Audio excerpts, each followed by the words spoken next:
बिहार में बना दिया एक ऐसा पुल, नासा वाले भी देखकर हो जाएंगे दंग। जल समाधि लेने वाले पुल को प्रशासन ने भी कर दिया चैलेंज। इसे देखकर आप भी कहेंगे कि व्हाट एन आइडिया सर जी। बिहार में लगातार नदी में जल समाधि लेते पुलों को बचाने के लिए प्रशासन ने ऐसी तकनीक लगाई कि अगर नासा वालों को पता लग गया तो फिर वो तो सैटेलाइट लेकर ही इसे ढूंढने निकल पड़ेंगे।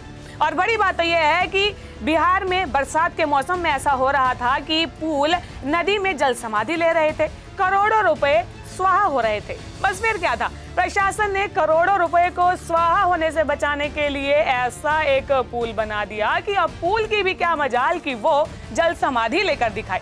एक ऐसी जगह पुल बनाया जहां कोई नदी नहीं है, कोई नाला नहीं है, सड़क भी नहीं है और उसके पर पुल बना दिया। और अब तो जाहिर सी बात है कि पुल के नीचे से जब पानी बहेगा ही नहीं तो फिर पुल की भी क्या मजाल कि वो खराब होकर गिर ही जाए।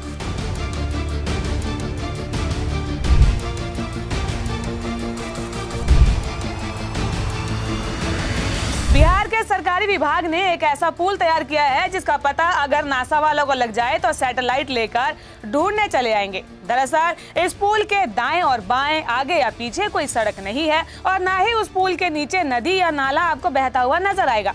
टेक्नोलॉजी को भी गच्चा देने वाला ये पुल बनाने का कारनामा बिहार के ग्रामीण कार्य विभाग ने कर दिखाया है। ये विभाग इतना तेजी से काम कर रहा है, ऐसा लगता है कि चंद ही सालों में पूरे बिहार के खेतों में पुल ही पुल नजर आने वाला है। और ये देखिए कि बिना नदी और नाले वाला ही पुल बना दिया। बिहार में जहां एक और पुल बारिश से जल समाधि लिए जा रहे हैं तो वहीं दूसरी ओर खेत में बना ये पुल किसी चमत्कार से कम नहीं है। बिहार में कई ऐसे इलाके हैं जहां पुल न होने की वजह से लोग चचरी पुल बनाकर आवागमन करते हैं और यहां पर ग्रामीण कार्य विभाग खेत में पुल बनाकर रोड भी बनाना भूल गया। गांव वालों के साथ अब ये पुल भी न्याय की मांग कर रहा है। सड़क आज नहीं तो कल बन ही जाएगी। नदी लाने के लिए ग्रामीण कार्य विभाग को काफी गंगा भी बहाना पड़ेगा। अब ये पुल कहां पर बना है, कैसे बना है, ये तो आपने जान लिया, लेकिन एक बड़ी बात तो ये है कि ये जो पुल है कोई 1-2 रुपए से बन के तैयार नहीं हुआ है, बल्कि 3 करोड़ की लागत से तैयार हुआ है। बिल्कुल ठीक सुना आपने। खेतों के बीचों बीच में बना ये पुल तकरीबन 3 करोड़ की लागत से बना है और इसके बारे में कुछ और डिटेल भी आपको बता ही देते हैं। तकरीबन 3 करोड़ की लागत से बना है ये पुल। आपको ये बता दें कि सड़क समेत ये पुल तकरीबन 2 करोड़ रुपए की योजना का था। हालांकि सरकारी अधिकारी इसे 3 करोड़ की परियोजना का बता रहे हैं। बड़ी बात तो यह है कि असल में जिस जगह ये पुल बना है वहाँ ना तो कोई नदी है, ना कोई नाला है और ना ही कोई सड़क दिखाई दे रही है। लेकिन बिहार सरकार का ये कहना है कि तकरीबन 3 किलोमीटर की परियोजना का ये एक बड़ा हिस्सा है और पुल के आसपास का काम अभी भी रुका हुआ है। लपेटे में आया प्रशासन। परमानपुर पंचायत के सीधे साधे गांव वाले विकास की इस रफ्तार से हर कोई हैरान है। अररिया की डीएम इनायत खान को इस पुल के बारे में जानने की इच्छा हुई, जिसके बाद उन्होंने इसका पता लगाने के लिए अफसरों की फौज ही भेज डाली।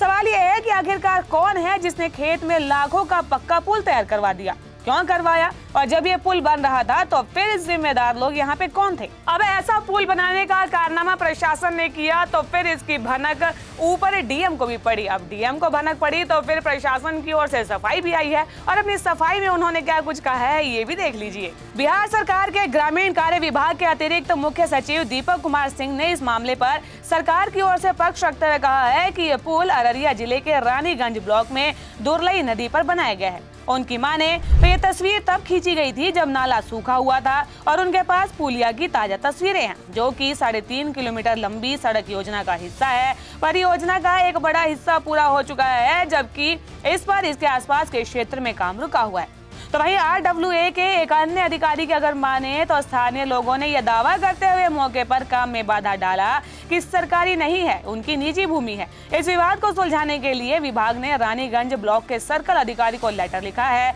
उन्होंने कहा कि सड़क निर्माण मुख्यमंत्री ग्राम संपर्क योजना MGSY के तहत 3 करोड़ रुपए से अधिक की लागत से किया जा रहा है। अब बिहार का एक वो गाना बड़ा मशहूर हुआ था कि आइए ना कभी हमरा बिहार में, तो भाई ऐसे पुल को देखने के लिए बिहार में आ ही जाइए और प्रशासन के ऐसे ही कुछ लापरवाही भरी खबरें आपको GGC में दिखाते रहेंगे। हमारे चैनल को लाइक, शेयर और सब्सक्राइब करना बिल्कुल भी ना भूलें।